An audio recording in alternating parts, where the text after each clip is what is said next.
ایک حدیث شریف سے میں بات کا آغاز کرتا ہوں۔ حضور نبی رحمت شفیع امت صلی اللہ علیہ وآلہ وسلم آپ نے ارشاد فرمایا، من صلی علیہ 50 مرۃ فی کل یوم صافحتہ یوم القیامہ۔ فرمایا جو بندہ ہر روز کی بنیاد پر اپنی عادت بنائے کہ وہ میری ذات پر 50 مرتبہ درود پاک پڑھے گا، میرے آقا فرماتے ہیں قیامت والے دن میں اس کے ساتھ مصافحہ فرماؤں گا۔ یہ بہت بڑی سعادت ہے، اس کو ضرور حاصل کیجئے۔ 50 مرتبہ درود پاک پڑھنے والا وظیفہ اس کو اپنائیے۔ مفتی احمد یار خنیوی گجراتی رحمۃ اللہ علیہ آپ نے مراد المناجی میں لکھا ہے، اگر کوئی بندہ درود پاک اتنی محبت سے پڑھے کہ اسے دعا مانگنے کا وقت ہی نہ ملے یا بھول گیا، بس درود ہی پڑھتا رہا شوق میں، فرمایا اس کی برکت سے اللہ بن مانگے ہر چیز عطا فرمائے گا۔ کیا میں امید کروں کہ ہم درود پڑھیں گے؟ آئیے جو آیہ کریمہ میں نے پڑھی ہے اب اس کا سہارا لے کر بات کو آگے چلیں۔ ای کو بالکل بند فرمائیں گے جی، بہت پیارا ساؤنڈ چل رہا ہے، بھائی یہ آواز ٹھیک ہے۔ دوستان مکرم، اللہ رب العزت نے قرآن مجید برہان رشید میں ارشاد فرمایا، ان الذین یتلون کتاب اللہ، بے شک وہ لوگ جو اللہ کی کتاب یعنی قرآن کی تلاوت کرتے ہیں، وَأَقَامُوا الصَّلَاةَ اور نماز قائم کرتے ہیں، وَأَنفَقُوا مِمَّا رَزَقْنَاهُمْ سِرًّا وَعَلَانِيَةً اور اپنے مال کو خرچ کرتے ہیں اللہ کی راہ میں، لوگوں کے سامنے بھی اور چھپ کر بھی۔ جو بندے یہ تین کام کریں، تلاوت کریں، نماز پڑھیں اور مال خیرات کریں، اللہ رب العزت فرماتا ہے یرجون تجارتاً، فرمایا یہ اپنے رب سے تجارت کر رہے ہیں۔ تجارت کا اصول ہے کہ جب بھی کوئی تجارت کرے تو اس میں لاس پرافٹ برابر ہوتا ہے، اس کے اندر نفع نقصان برابر ہوتا ہے، اس کو ذہن رکھنا چاہیے، کچھ بھی ہو سکتا ہے۔ اگر اتنا دل گردہ نہیں تو وہ تجارت نہیں کر سکتا، وہ تجارت کے میدان میں آئے نہ، مارا جائے گا۔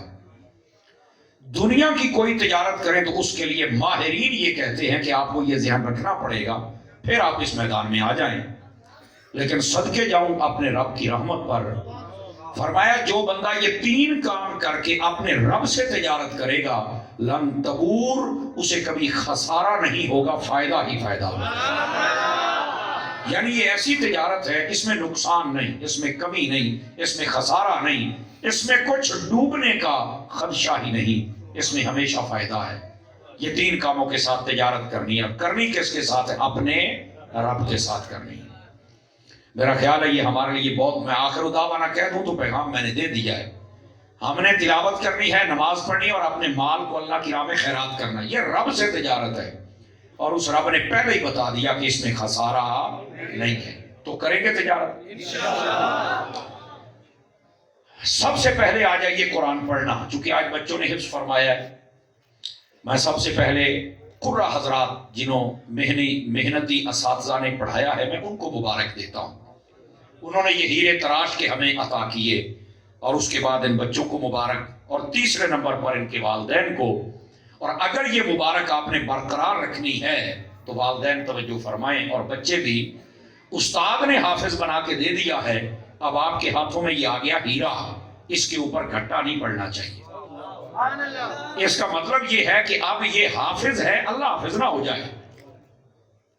اس کا مطلب کیا ہے؟ کہیں بھول نہ جائے۔ اب یہ والدین آپ کی ذمہ داری ہے، یہ بچوں آپ کی ذمہ داری ہے، آپ نے قرآن یاد رکھنا ہے۔ حفظ کرنے کی اگر فضیلت بہت ہے تو بھلا دینے کی وعید بھی بہت بڑی ہے، سمجھ آ رہی نا؟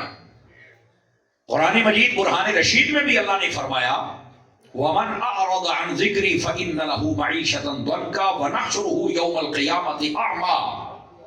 یہ قرآن کہہ رہا ہے، فرمایا جو ہمارے ذکر، یہاں پر ذکر سے مراد قرآن مجید ہے، فرمایا جو ہمارے قرآن سے منہ موڑے گا اور اس کی تعلیمات کو نہیں اپنائے گا، اس کا ایک مطلب یہ ہے، اور اس کے مطابق زندگی بسر نہیں کرے گا، تو فرمایا ہم ایسے لوگوں کی معیشت کو برباد کر کے رکھ دیں گے۔ آج پوری دنیا بالکل ہمارے ملک کی حالت دیکھے، معیشت برباد ہو گئی، لیکن وجہ کیا ہے؟ ان کو سمجھ نہیں آ رہی۔ قرآن کہتا ہے کہ جس نے اللہ اور اس کے رسول اور قرآن کے بتائے اصولوں کے مطابق زندگی بسر نہیں کی ان کی معیشت برباد ہو جائے گی. یہ پھر اپنے کشکول لے کر کبھی امریکہ کے سامنے کھڑے ہیں, کبھی یورپ کے سامنے کھڑے ہیں, یہ انٹرنیشنل منگتے پینے فقیر مسکین یتیم, ان کو کیا پتا, ایک مرتبہ مصطفیٰ سے مانگ لیتے ان کی جھولی بھر جاتی اور سارا کام ہو جاتا. ان کو کیا پتا کہاں سے مانگنا ہے.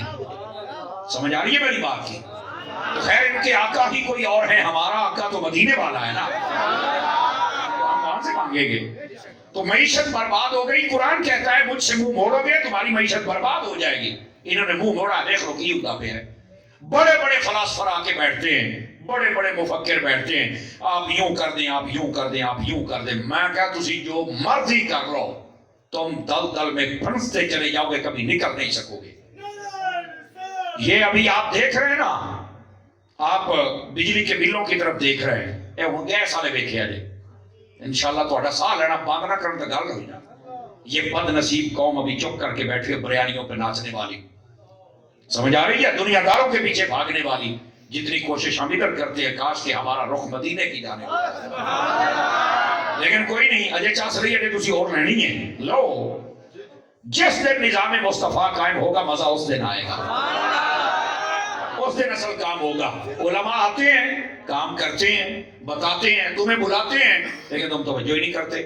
مولویوں کی پتا ملک کدھر چلانا ہے, مولویوں کی پتا کدھر چلانا ہے. آپ کو میں ایک چھوٹی سی مثال دے دیتا ہوں. پورے پاکستان کے اندر گویوں کے لیے الگ فنڈ ہوتا ہے پارلیمنٹ میں, گردواروں کے لیے الگ ہوتا ہے, سکھوں کے لیے الگ ہوتا ہے. تو ارد گرد کافی سکھاں دے علاقے نے ویکھو کہ ٹوری روڈ بنے نے, ہے کوئی نہیں.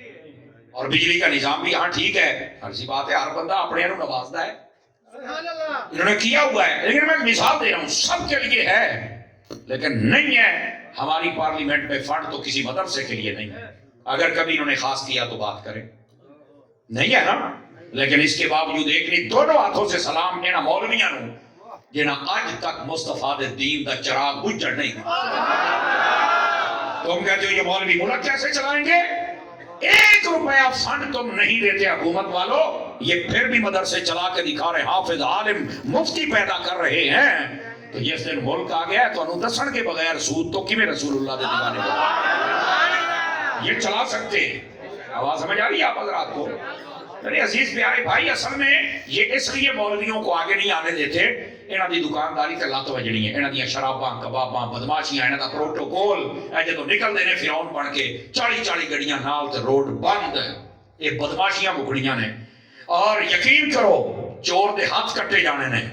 اور جس دن نظام مصطفیٰ آیا نا, اگر پاکستان میں 21 کروڑ عوام ہے نا, تو مینوں لگدا ہے کہ سویرے 15 کروڑ ٹنڈے ہونے نے, انہاں دے ہاتھ پڑنے پینے نے, جڑے جڑے ڈاکو بنے, جہاں جتھے ہاتھ پیندا ہے لئی دتی آؤندے نے. اصل ان چیزوں سے ڈرتے ہیں. وہ اسلام آ گیا تو انج ہو جائے گا, تو انج ہو جائے گا. میں کہ اسلام ہونا ہے تو تاں ہی امن ہونا ہے, تبھی تو مساجد آباد ہوں گی, تبھی تو بدکاریاں جائیں گی, تبھی تو شراب جائے گی, تبھی تو یہ فتنے جائیں گے, تبھی تو غریب کو حق ملے گا, تبھی تو ان فرعونوں کے گلے میں ہاتھ آئے گا اور پھر ان کو گھسیٹا جائے گا. وہ وقت آنے والا ہے. اب جو مرضی ہو جائے, میرا مالک بڑا بے نیاز ہے, قسم خدا دی. بڑے بڑے طاقتور لوگوں نے فرعون دا بوڑھی کوئی نہیں سی مرنا واسطے مار دیتا, وہ دا بوڑھی کوئی نہیں سی, کہ سائیاں آدھ نسکار چلے جا کے مارے ہیں. نمرود دا پروگرام ہی ہے نہیں سی, انہیں آگیا آپ کو بھی بلا مرنا ہے. ابو جہل دا بوڑھی ہے نہیں سی, یزید دا بوڑھی ہے نہیں سی, سائیاں مار چھڑیا. سمجھ آ رہی ہے آپ حضرات کو؟ کوئی اللہ کے بندو یہ جو مرضی کر لیں. آپ مجھے بتائیں یار, ہاتھیوں کا لشکر ہو, ابرہہ نامی بادشاہ ہو, یمن سے آئے, طاقت اتنی ہو گئی, بچا لو اپنا کعبہ, میں ٹھہنا آیا. اگر سامنے کہنے کعبہ جانے تو کعبے آڑا جانا ہے. ہماری جتنی ہمت ہے ہم تو اتنا کر سکتے ہیں. بس یہ بھی گل کر کے سیر دے کے بھی ہاتھیاں نہ کتا لڑیے. وہ میرا مالک بے نیاز ہے. اب آپ ایڈیاں ابابیلاں آئیاں, ایڈیاں وہ پوری چڑی جڑی بھی نہیں ہوندی, میں دیکھیاں نے, چڑی تو چھوٹی ہوندی ہے. کیوں علامہ نور صاحب ہیں وہ آئیاں نے, انہیں نکی نکی کنکری چکی ہے, ہاتھی دے اوتے آ کے این چھڑ دینے نا, پہلے لوہے دا لباس پاڑتا ہے, پھر بندہ پاڑتا ہے, پھر ہاتھی پاڑتا ہے. اللہ فرماتا ہے فَجَعَلَهُمْ كَعَصْفٍ مَأْكُولٍ, ہم نے ان کو ایسے بنا دیا جیسے جانور پہلے پٹھے کھانا تو بعد دعا کرتا ہے، جنہیں برباد کر چھڑتا ہے ہم نے ان کو برباد کر کے رکھ دیا۔ یہ تو انہوں کا یہ اشر ہویا ہے، یہ تو شیئں ہی کوئی نہیں، قسم خدا دی کہ شیئں ہی کوئی نہیں۔ میں آپ کو صحیح کہہ رہا ہوں۔